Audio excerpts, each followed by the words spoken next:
Hi అండి. అందరికీ నమస్తే. గుడ్ మార్నింగ్ అండి. నా రాక్షసి పార్ట్ 2 మిగిలిన అన్ని టీమ్స్ ఆల్మోస్ట్ వర్క్ కంప్లీట్ చేస్తారు. భాను టీమ్‌లో 2 మెంబర్స్ 1 వీక్ నుంచి లీవ్‌లో ఉండటం వలన వాళ్ళ వర్క్ 75% మాత్రమే కంప్లీట్ అవుతుంది. వాళ్ళ బాసు భాను టీమ్‌ని పిలిచి క్లాస్ తీసుకొని 1 వీక్‌లో మొత్తం కంప్లీట్ అవ్వాలని స్ట్రాంగ్ వార్నింగ్ ఇచ్చి పంపిస్తాడు. దాంతో వాళ్ళ టీమ్ బ్రేక్ టైమ్‌లో కూడా టైం వేస్ట్ చేయకుండా వర్క్ మీద ఫుల్ కాన్సంట్రేషన్ పెడతారు. మిగతా ఇద్దరు పక్క ఊరు అవడంతో వాళ్ళని పంపించేసి భాను, అంజలి వర్క్ చేసుకుంటూ కొంచెం లేట్‌గా ఆఫీస్ నుంచి బయలుదేరుతారు రోజు. అజయ్ వాళ్ళు కూడా వెయిట్ చేసి వాళ్ళు సేఫ్‌గా రీచ్ అయిన తర్వాతే వాళ్ళు వాళ్ళ ఇంటికి వెళ్తారు. ఒకరోజు నైట్ టైమ్ అజయ్ వాళ్ళు వెళ్తూ అంజలిని బస్ స్టాప్‌లో చూసి అజయ్ కారు దిగి "ఈ టైంలో ఇక్కడ ఏం చేస్తున్నావు అంజలి?" అని అడుగుతాడు అజయ్. భాను వాళ్ళ అమ్మగారు హాస్పిటల్‌లో ఉన్నారు. చూడ్డానికి వెళ్తున్నా అజయ్ గారు అని చెప్తుంది. టైం ఆల్రెడీ 9 దాటిపోతుంది. మార్నింగ్ వెళ్ళొచ్చు కదా! ఇప్పుడు ఈ టైంలో ఎందుకు? అంటాడు అజయ్. అంజలి ఒక చిన్న స్మైల్ చేసి కామ్‌గా ఉంటుంది. హాస్పిటల్ నేమ్ అడిగి "రా నేను డ్రాప్ చేస్తాను." "ఆ! పర్లేదు నేను వెళ్ళిపోతాను" అంటుంది అంజలి. హాస్పిటల్ ఇక్కడి నుంచి చాలా దూరం. ఒక్కదానివే ఎలా ఎళ్తావురా? అంటాడు అజయ్. నేను ఆటోలో వెళ్ళిపోతాను అంటుంది. అంజలి గెట్ ఇన్ అని కారు నుంచే బేస్ వాయిస్‌లో అరుస్తాడు చిన్న.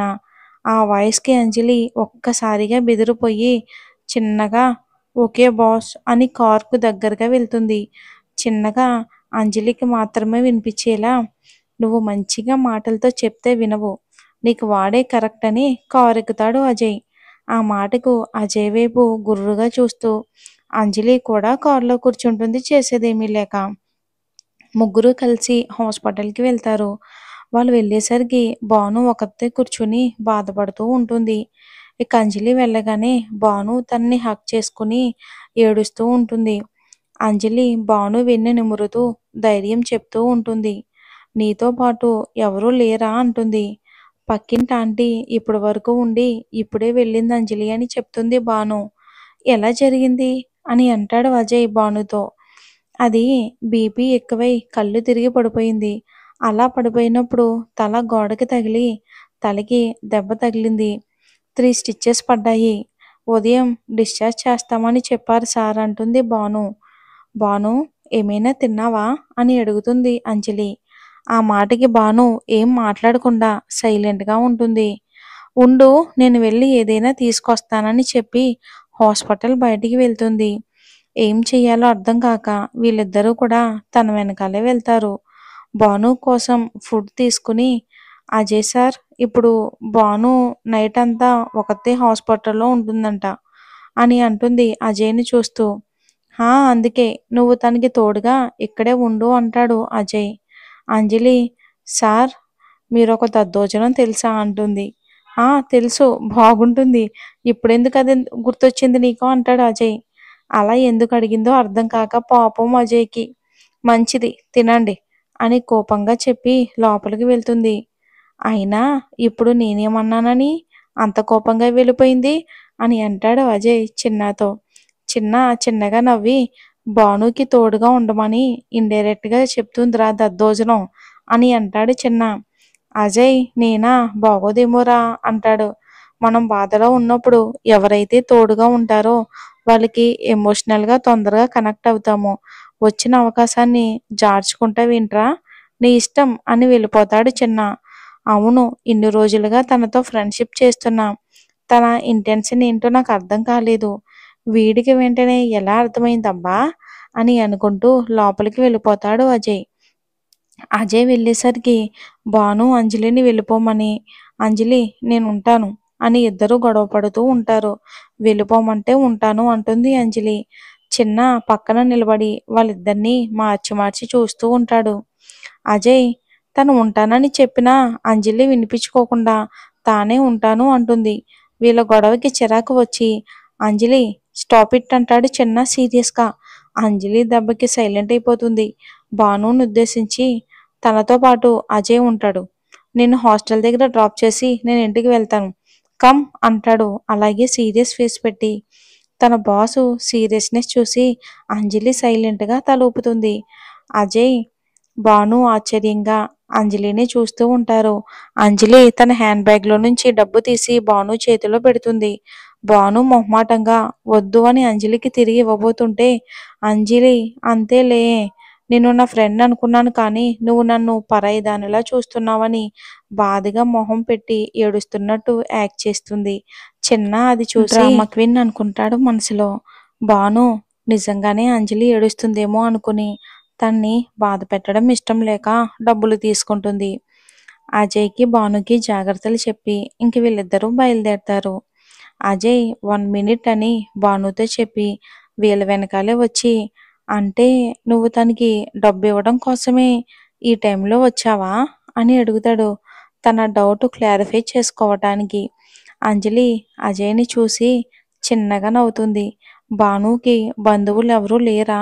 అని అడుగుతాడు చిన్న అంజలిని చూసి. అంజలి ఏదో చెప్పబోయే లోపే అజయ్ ఒక్కసారిగా అందుకుని, తన పేరెంట్స్‌ది లవ్ మ్యారేజ్. వాళ్ళ ఇంట్లో వాళ్ళు ఒప్పుకోలేదని ఇంట్లో నుంచి వచ్చేసారు వాళ్ళు. 4 ఇయర్స్ బ్యాక్ ఒక యాక్సిడెంట్‌లో వాళ్ళ నాన్న వాళ్ళకి అనుకోకుండా దూరమయ్యారు. భాను పెళ్లి చేసుకుని వెళ్ళిపోతే ఇక వాళ్ళమ్మ ఒంటరిగా ఉండాల్సి వస్తుందని వచ్చిన ఏదో వంక చెప్పి చెడగొడుతూ ఉంటుంది భాను. తన కోసం ఒంటరిగా మిగిలిపోకూడదని వాళ్ళ అమ్మ సంబంధాలు తీసుకురావడం, భాను ఏదో వంక చెప్పి చెడగొట్టడం అని తన ఫ్లోలో తను చెప్పుకుంటూ కారు దాటి వెళ్ళిపోతాడు. అరేయ్, నువ్వు వెళ్లాల్సింది బయటికి కాదురా, లోపలికి అంటూ అరుస్తాడు చిన్న. అజయ్ అప్పుడు చుట్టూ చూసుకుని ఒక్కసారిగా తేరుకుని వాళ్ళకి బాయ్ చెప్పి లోపలికి వెళ్తాడు. చిన్న అంజలి ఒకరి మొహాలు ఒకరు చూసుకుని వెళ్తున్న అజయ్‌ని చూసి చిన్నగా నవ్వుకుని బయలుదేరతారు. కొంత దూరం వెళ్ళిన తర్వాత అంజలికి ఉండలేక చిన్నగా, బాస్ నాకు ఆకలేస్తుంది. ఈ టైం హాస్టల్‌లో తినడానికి కూడా ఏమీ ఉండవు అంటుంది అడగలేక మొహమాట పడుతూ. ఏమనుకుంటారో అని ఇబ్బంది పడుతూ అడుగుతుంది. అంజలి వైపు చూసి కారు ఆపేస్తాడు. అలా సడన్‌గా కారు ఆపేయడంతో తను ఫీల్ అయ్యాడు అనుకుని, సారీ బాస్, ఆకలికి ఉండలేక అలా అడిగాను. మిమ్మల్ని ఇబ్బంది పెట్టడం నా ఉద్దేశం కాదు అంటుంది తల దించుకొని చిన్నగా. మీ బాస్ వర్క్ విషయంలో మాత్రమే రాక్షసుడు, మిగతా విషయాల్లో కాదు. తమరు కొంచెం తలెత్తి పక్కకి చూడండి అంటాడు చిన్న. అంజలి తల తిప్పి పక్కకి చూడగానే అప్పుడు అర్థమవుతుంది తనకి ఫుడ్ కోర్ట్‌లో ఉన్నానని. నేను ఆకలితో ఉన్నానన్న విషయం ఈయనకెలా తెలిసింది అని అనుకుంటూ కారు దిగి ఆకలి తీర్చుకుని తిరిగి బయలుదేరతారు ఇద్దరు. అజయ్ హాస్పిటల్ లోపలికి వెళ్ళేసరికి భాను ఏదో దీర్ఘంగా ఆలోచిస్తూ ఉంటుంది.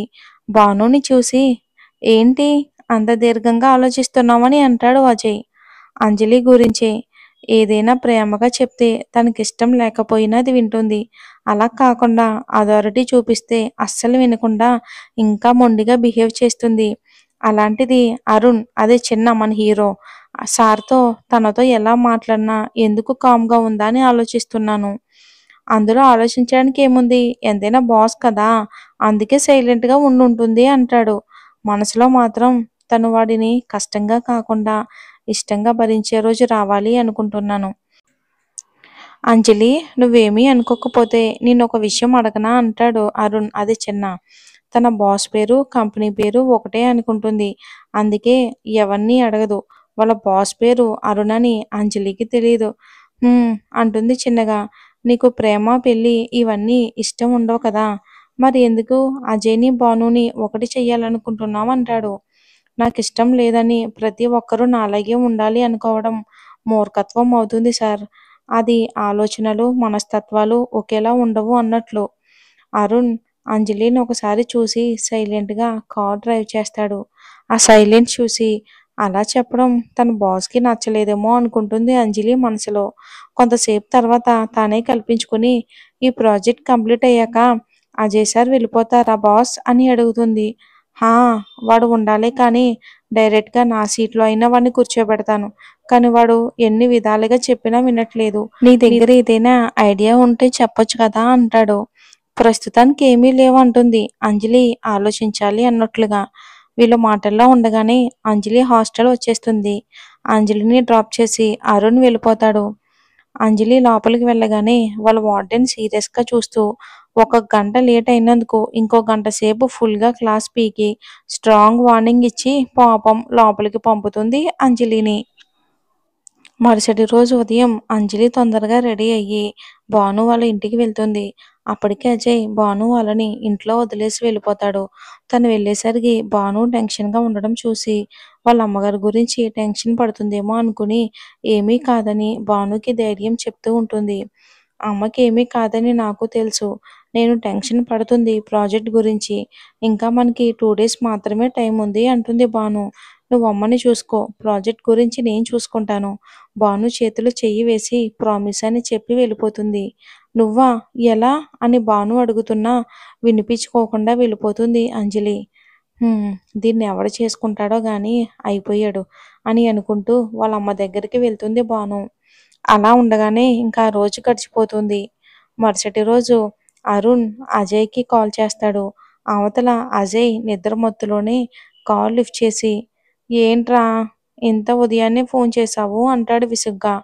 "ఉదయానేనా? సూర్యుడు నడి నెత్తి మీదకొచ్చి గంట పైనే అవుతుంది. అడ్డగాడిదలా మంచానికి అడ్డంగా పడుకుంది చాలు. లేచి ఫ్రెష్ అయ్యి ఏదైనా మెక్కేసి మన స్పాట్‌కి రా" అంటాడు అరుణ్. "నేను అడ్డంగా పడుకున్నానన్న విషయం నీకెలా తెలిసిందిరా?" అని అడుగుతాడు అజయ్. "చిన్నప్పటి నుంచి చూస్తున్నాను.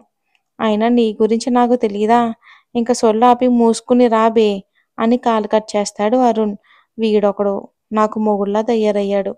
సండే కూడా నన్ను ప్రశాంతంగా ఉండనివ్వడు అని తిట్టుకుంటూ లేచి రెడీ అవుతాడు. ఇక అటు అరుణ్ ఇంట్లో రేయ్ ఫుల్‌గా ఒళ్ళు తెలియకుండా తాగొచ్చావో కాలు విరగ్గొడతాను అంటూ వార్నింగ్ ఇస్తాడు వరుణ్. అన్నయ్య అది జరిగి చాలా రోజులైపోయింది. నువ్వు ఇప్పటికి కూడా నన్నే అంటున్నావు అని అరుణ్ అల్కగా అంటాడు. చిన్నా నువ్వు లేటుగా వచ్చావో నీకు బిర్యానీ కట్ అవుతుంది. మహా వదిన అంత పని చేయకు. నీ చేతి బిర్యానీ అంటే నాకు ఎంత ఇష్టమో నీకు తెలుసు కదా వదినా. దానికోసమైనా నేను తొందరగా వచ్చేస్తాను అంటూ వాళ్ళమ్మ గదిలోకి వెళ్ళి బాయ్ చెప్పేసి వెళ్తాడు. ఇక జనసంచారం తక్కువగా ఉన్న ప్లేస్‌లోకి వెళ్ళి ఒక అండర్ కన్‌స్ట్రక్షన్స్ బిల్డింగ్ చూసుకొని దాని మీద సెటిల్ అయ్యి ఇక పిచ్చపాటిగా మాట్లాడుకుంటూ ఉంటారు. అజయ్ కావాలని మధ్యలో అంజలి టాపిక్ తీసుకొస్తాడు. అరుణ్ సీరియస్‌గా ఇంకొకసారి అంజలి టాపిక్ తీసుకొచ్చావో నిన్ను బిల్డింగ్ పైనుంచి తోసేస్తాను అని అంటాడు. ఇక నీ లైఫ్‌లోకి వచ్చే అవకాశమే లేదని నువ్వే కదరా చెప్పావు. తన గురించి ఆలోచిస్తూ జీవితాంతం ఇలానే ఉండిపోతావా రోజీ గురించి? నా మాట వినరా? అంజలి చాలా మంచి అమ్మాయిరా. ఎదుటి వాళ్ళ పాజిటివ్స్‌నే కాదు నెగెటివ్స్‌ని కూడా యాక్సెప్ట్ చేసే గొప్ప మనసు ఉందిరా తనకి. నీ గతంలో ఉండే చీకటిని కూడా తను మనస్ఫూర్తిగా యాక్సెప్ట్ చేయగలదు. హా! ఒప్పుకుంటాను. తను ఎవరితోనూ అంత తొందరగా రిలేషన్‌షిప్ బిల్డ్ చేసుకోదు. కానీ ఒక్కసారి ఎవరైనా తన వాళ్ళు అనుకుంటే వాళ్ళ కోసం ప్రాణం పెడుతుందిరా అంజలి. తనకంటే ఎక్కువగా తన వాళ్ళ గురించే ఆలోచిస్తుంది. రోజీ గురించి ఏం తెలుసురా నీకు? అంటాడు అరుణ్. నాకు రోజీ గురించి ఏమీ తెలీదు. కానీ అంజలి గురించి, తన మనస్తత్వం గురించి తెలుసు. రోజీని మరిపించే ప్రేమ అంజలి ఖచ్చితంగా పంచగలుగుతుంది. తన స్నేహమైనా, ప్రేమైనా అమ్మ ప్రేమలా స్వచ్ఛంగా ఉంటుంది. బాధని తనలోనే దాచుకుని, సంతోషాన్ని మాత్రమే తన వాళ్ళకు పంచాలి అనుకుంటుంది అని అంటాడు అజయ్. అరుణ్ రేయ్! తనకసలు ప్రేమ, పెళ్లి లాంటి రిలేషన్స్ ఇష్టం ఉండదు.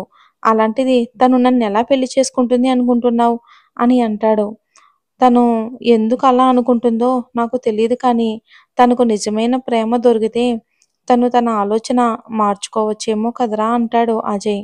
అరుణ్ ఇంక టాపిక్ డైవర్ట్ చేస్తూ నెక్స్ట్ వీక్‌లో అటెండ్ అయ్యే మీటింగ్ సక్సెస్ అయితే మనకి ఇంకో ప్రాజెక్ట్ వస్తుంది. ఆ మీటింగ్‌కి నాతో పాటు నువ్వు కూడా వస్తావా? బీ ప్రిపేర్డ్ అని కమాండింగ్‌గా చెప్పి వెళ్ళిపోతాడు. ఛీ! ఛీ! వీడికి చెప్పే బదులు ఏ చెట్ ఏ చెట్టుకో పుట్టకో చెప్పడం బెటర్ అనుకుంటాడు వెళ్ళిపోతున్న అరుణ్‌ని చూస్తూ. ఇటు వీడిని చూస్తే ఎప్పుడు ఏం ఆలోచిస్తాడో అర్థం కాదు. పోనీ అటు నుంచి నరుక్కొనొద్దామంటే ఆ రాక్షసి నా తల నరికి నా చేతిలోనే పెట్టేలా ఉంది. నేను వీళ్ళనెప్పుడు కలపాలి? వీళ్ళిద్దరూ కలిసి నా పెళ్ళెప్పుడు చెయ్యాలి? అని అనుకుంటాడు అజయ్. వీళ్ళిద్దరూ నాకు పెళ్లి చేసేటప్పటికి నా వయసు ముసలి వయసు కూడా వచ్చేస్తుందని అనుకుంటాడు. మరేం జరుగుతుంది? అసలా అరుణ్ గతమేంటి?